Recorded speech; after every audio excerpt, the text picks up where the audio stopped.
All right, so one of the questions I get asked all the time is how come I don't do camping videos anymore? There's really two reasons why. Number one, inflation. Everything costs a lot more than it used to. I used to be able to go and spend a weekend.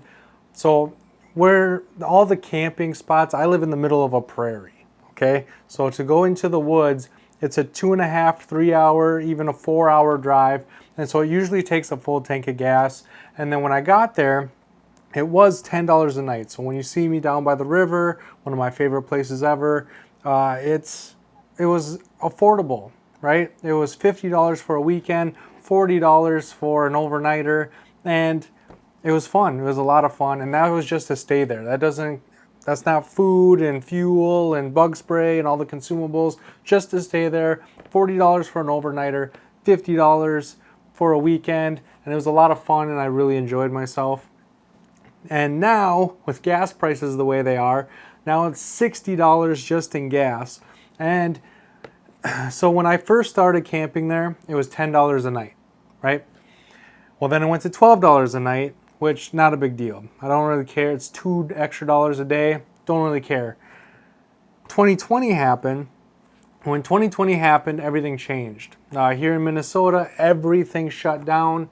We had to print little things to put in our windows to say that we were essential workers.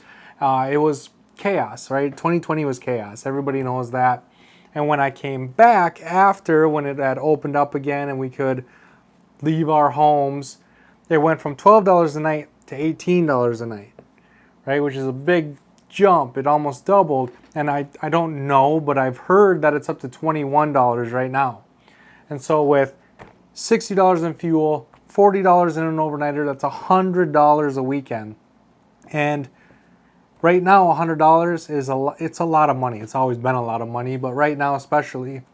And honestly, there's things I would rather do with that $100 than spend the weekend camping alone, right? We've been working on the house. You've probably seen my older videos where this is all messed up. We finally got it to where it needs to be. We found the time. We've been investing in self-reliance and more preparedness because with 2020, this comes to the second reason why. In 2020, before that, I should say, okay, so before 2020, I always believed that camping was the best form of self-reliance. And if you were good at camping, you were good at anything because you could always bug out into the woods and you could live comfortably and you could live happily because essentially you're just camping, right? If you can camp anywhere, all you need is a wilderness and you can camp. And when 2020 happened, the whole world went crazy. We weren't allowed to go camping. We weren't allowed to leave our homes. We weren't allowed to do anything. I was stuck inside this house. And it made me realize that I might not have the opportunity to bug out. I might be stuck inside this house. And that's when everything changed. That's when I decided that I need to make sure that this house is as soundproof as possible. I need to make sure that everything functions correctly, everything is done proper, everything stands, everything, we want to be able to withstand the storm, okay? If there's a giant storm, we want to make sure that our house is still standing. We don't want to be dealing with little annoyances. And so I stopped investing time and money into camping, and I started investing that time and money into getting my house right. And it really came clear when I decided to start going camping again. Okay, so this was last year. It was last year. Last year I was going to go camping again. I was going to start getting into camping again because I felt like my house was moving in the right direction. Our family was moving in the right direction. I wanted to get back into camping. And in Minnesota, we have a lot of state forests. And you can disperse camp in the state forest for free, right? And that's what I like doing that. I enjoy doing that. The problem is they're selling all of the state forests. So the state forests, like if you look at Google Maps, you can see that the dark green is the state forest, and there's a lot, right? There's a lot of dark green. Like you can see the image, that's Lyons State Forest. That's where I used to go. Huntsville is another one that I used to go to, and they're big. They're very large, as you can see. But if you look, they started selling it, right? They've always sold it, but they're selling more and more and more of it. And so if you look at the DNR website, same picture, okay? One's from Google Maps that shows the state forest. The other one is from the DNR, and the green is the public areas. All of the white is private property. You're not allowed to go on it. And so you can see it's a way different. It's completely different. The amount of state forests they say that they have and the amount of state forests that you can actually use is completely different. And trespassing is a big deal. I don't know about you or where you're from, but people don't like when you trespass on their property. They get irrational. They go crazy, right? And I don't feel safe trespassing on anybody's property at all. I don't want to be a trespasser, and I don't feel comfortable trespassing onto people's property. And when you look at that map, most of the outside rim is private property. And so a lot of it, you have to know a guy that knows a guy that knows a guy in order to get to the public property. And I don't know anybody, okay? I don't know anybody. And so I don't know the roads that are roads that go to the private property or roads that are actually driveways that go to people's private land, right? And so why is it private property? Well, they sell it, and that's how they afford to take care of it.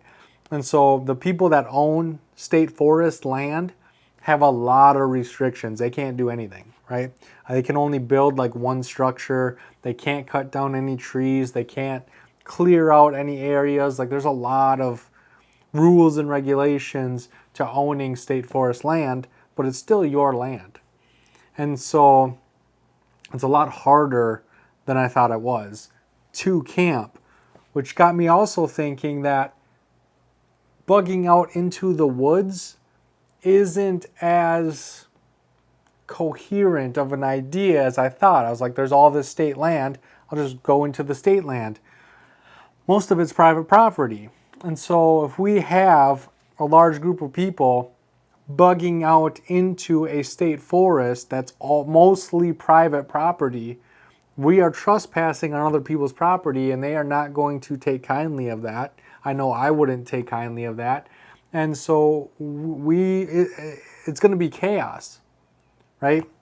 And so now I'm reconsidering everything, right? I still think that camping is the best form of self-reliance. I feel like camping and using outdoor gear, when it comes to personal preparedness and self-reliance, camping is a great way of accomplishing that, okay? Because if you can be comfortable out in the middle of nowhere, you can be comfortable inside your home. If you can get food, water, and shelter miles and miles from any civilization, you can get food, water, and shelter in the comfort of your own home, right?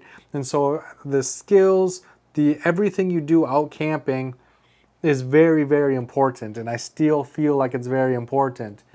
And I want to continue to iterate on that, so I do plan on camping. I got to figure out where, because down by the river, they changed the whole thing also. And so it used to be a primitive campsite, meaning that there was a Volt toilet and a picnic table, and that was it, right? Well, now they have water, and they have a well, right? A hand pump well, and they're calling that a normal campsite. And so they had to put different fire pits in, they had to put a lot of different things in there, and it's crowded. And so because of that, because it's a campground now, and so people can find it easily because it's not primitive, it's not just out in the middle of nowhere, it's actually like in the directories, and people can find it on Google Maps now, and it's more public than it used to be. It's always packed. There's always a bunch of people there, and they had to change everything. And so there used to be the fire pits were just rocks in a ring, like an old traditional fire pit. Well, now they have those big ones, and they're just pounded in weird, so it's hard to get oxygen to the fire. And it's more like a overcrowded normal campground, you know what I mean? And I can't have kids on YouTube. Anybody 13 or under, I need to have parents' written permission to have them on YouTube. And so if they're running in the background and doing different things, I can't have that. I can't have any, you can't be able to recognize people in the background. So if people are walking around and you can recognize them, I have to get their written permission to have them on YouTube. See, because it's weird, because like if you're at Walmart, that's a public location, that's public, you know, it's open to the public, it's whatever. A campground's open to the public, but it's supposed to be more private, right? You have a dedicated campsite that you are paying to be at, so that is your private area. And so even though I think I might be fine, I think I'm making a bigger deal out of it than it is. It's still a gray area, and I could lose my whole channel just for assuming, you know. And so it's not as easy as it used to be. And if you look at other channels, you'll see that they're camping less and less and less. And the people that are camping and that are doing outdoor content own their own land. And so I don't own my own land. I can't go out into the woods because I don't own it, right? And so I don't know. I don't know what to do. It's expensive. It's getting harder to find places to go. And I guess there's a third reason, which is YouTube having all these weird rules and regulations that are vague on purpose. Because if they don't like you and they don't like what you're saying or what you're doing, they can easily get rid of you, right? Because you're not following their terms and services or their terms and guidelines. And so that's where I'm at. I want to go camping. I want to do more content like that. But I'm really focused on self-reliance and preparing right now, and using that outdoor gear for modern self-reliance, modern preparedness. And see, homesteading is a big deal right now. Homesteading and survival are always big topics. But the problem with a homestead is you need lots of land again. You need to have a farm and all these things to have a homestead. And you don't need to be a homestead to be self-reliant. You don't need a homestead. You don't need to grow your own vegetables to can your own tomato sauce and your own ingredients, you know. You don't need chickens to have eggs. There's still eggs at the store, and you can take those eggs and you can make powdered eggs. You can get them while they're on sale, and you can turn them into pasta and bread and different things. You don't need your own chickens for eggs. You don't need your own garden for vegetables. You can still go to the store. You can still accomplish a lot by making it yourself, and you can still be very, very self-reliant without having your own homestead. And that's something that I really have been focusing on. That's something that I'm really passionate about right now, is trying to get as self-reliant as I can. Because 100 years ago, again, this house inspires me, because this house was built in 1920. And so it's 103 years old. And back then, everybody was self-reliant. Everybody, right? This house wasn't built on a farm. It was built in the middle of a town, in the middle of nowhere, but they still were able to take care of themselves. They planted little gardens with tomatoes and maybe a couple vegetables. They got most of their stuff from the store, and they were still able to take care of themselves and their family. They were still able to heat the house with wood. They were still able to do all the things they needed to do, and they didn't have to have 10 acres with chickens and farm and livestock and all the things, right? And so even though I would like to have a homestead someday, and it would be nice if one day we could afford to move out into the middle of nowhere and I could have my own little chunk of land, it's just not in the cards right now. And so right now I'm just kind of focusing on self-reliance, being able to fix things myself, prepare things myself, make things myself. Caroline, of course, is helping. She's the cook. She's always making meals and bread and hamburger buns and pasta and all the different things that we usually spend money on. We are now making ourselves and saving a bunch of money doing it ourselves. So the channel's kind of evolving, right? I don't want to lose the camping aspect because it is such an important place to get started. It's such an important part of self-reliance and preparing, and it's so like it's where everybody should begin, and that's where I began, and I'm kind of evolving into something new. So hopefully that answers your questions. I know it's more than you wanted to know, but hopefully by giving you all of the information, laying all my cards on the table, you can kind of see where I'm at. So thank you so much for watching. In that comment section, I want to know what you think of the direction of the channel, what you would like to see, any kind of gear or products you want to look at. Let me know in that comment section. I'm always eager to hear your guys' thoughts and opinions, and I can't wait to see you on my next video.